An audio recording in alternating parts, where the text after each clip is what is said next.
一口气看完千古第一完人王阳明的一生。他上马为将，下马为师，完美实现了中国古代读书人最崇高的理想：为天地立心，为生民立命，为往圣继绝学，为万世开太平。后代学者赞誉他是立德、立功、立言的圣人。他开宗立派所开创的王阳明心学，直接影响了日本的明治维新。更有学者认为，中国真正的文艺复兴始于王阳明。1472年，王阳明出生在浙江余姚。据说，因为祖母梦见仙人脚踩祥云而来，祖父为其取名为云。王云5岁的时候还不能说话，经一位僧人指点，祖父为其改名授人，随后才得以开口说话。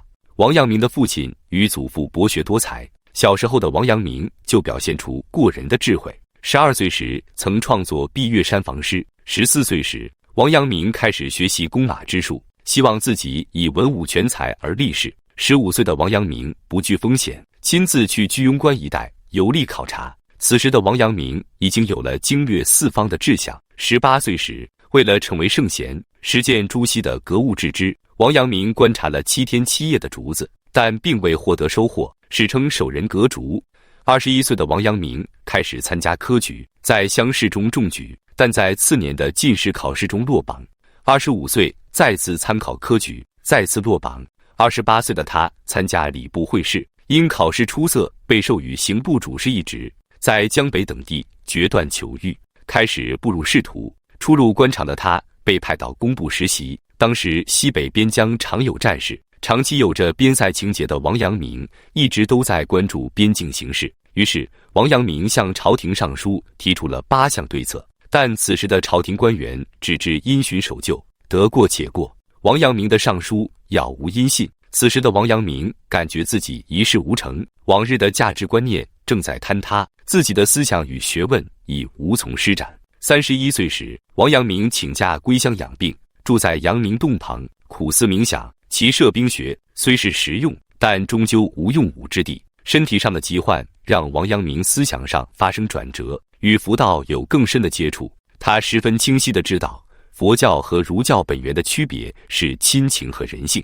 此时的王阳明开始有志于圣学。33岁时，王阳明被授予兵部武选司主事职位。此时的他开始在北京正式招收门徒，讲学论道。期间，他还遇到了明初著名的理学家湛若水，两人相互砥砺切磋，继续在主流思想界之外开辟出一片新天地。35岁时，明孝宗死后，武宗继位，太监刘瑾等人日益得宠，打击排斥政治的大臣，大量清正的官员辞职回乡。身为兵部主事的王阳明陷入了知与行的矛盾之中，是明哲保身还是仗义之言？选择前者可以确保仕途无虞，选择后者必将招来牢狱之灾，知其不可为而为之，正是士大夫义不容辞的责任。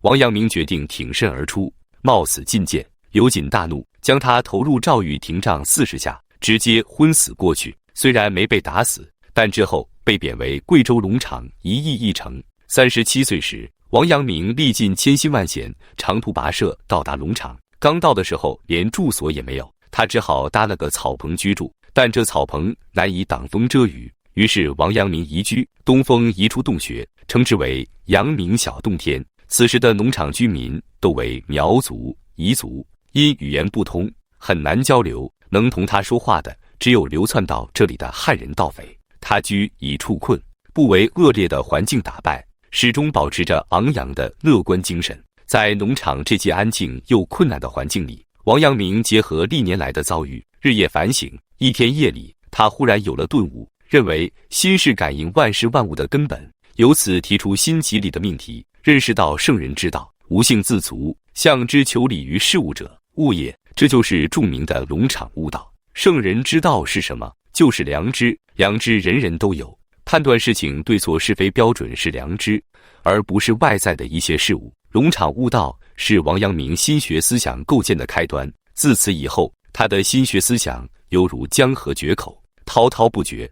王阳明创立的心学说，用一个崭新的眼光来看待万事万物。在刚开始的意念活动时，依照善的原则去做；在刚刚萌发的时候，将不善和恶消灭。这也叫知行合一，知是行开始，行是知的完成。人的心理疾病源于内心和行为的不一致，即用理性给自己找借口，这种不一致依然会带来痛苦。用心学语言来讲，就是知行不合一。知行合一也是王阳明心学的一大精髓。在农场生活了近2年后，39岁的王阳明升迁为庐陵县知县。此时的庐陵县正在遭遇一场瘟疫，王阳明对百姓进行道义上的劝语，激励民众守望相助，采取积极的救治措施，有效地控制了瘟疫的蔓延。某天，庐陵城内突然发生大火，火势凶猛，烧毁了上千家民宅。据说王阳明在火灾现场向上天祈祷，他的诚意改变了风向，使得大火熄灭。40岁时，王阳明升任南京刑部主事，次年入京担任吏部验封司主事赛。京师他宣讲了自己的农场悟道心得，与挚友占干泉和门人黄婉结为3人共学之盟，扩大了阳明之学在当时社会的影响。41岁时，王阳明前往南京担任太仆寺少卿，同行的旅伴是他最喜爱的弟子徐爱。徐爱将论道过程以及学得的心学精髓记录整理一部中国历史上重要的哲学思想著作，由此问世。传习录是王阳明思想及心学发展的重要资料，从凡人到圣人的转变，欲成大事者必读王阳明。45岁时，王阳明出任督察院左迁都御史，总揽赣南、闽西一带的军务。此时的流寇频发，王阳明先后指挥了张南之役、衡水统纲之役和犁头之役3次战役，仅用1年多的时间就平定了江西、福建等地的盗贼。1519年，宁王朱宸濠在南昌起兵叛乱，号称10万大军，直指南京。巡抚都御史孙遂等人被杀害。追捕王阳明的快骑正在赶来，只带了100余名士卒的王阳明，如果不能求得北风迅速南行，将凶多吉少。据许多资料记载，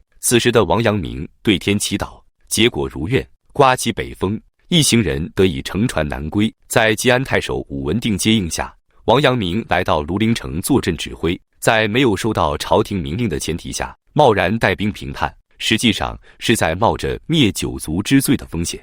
是主动承担这样的任务，还是明哲保身，静观其变？虽然左右为难，但王阳明还是决定听从内心的抉择。当时所有的情报都不敢明说宁王谋反，只是说南昌有变。王阳明立即给朝廷写了一封奏书，叫做《飞报宁王谋反书》，通知北方做好应敌的准备。同时，他联系两广都督杨旦等人联合平叛。此战，王阳明采用围魏救赵的策略攻打南昌，最终只用了43天就平定了叛乱。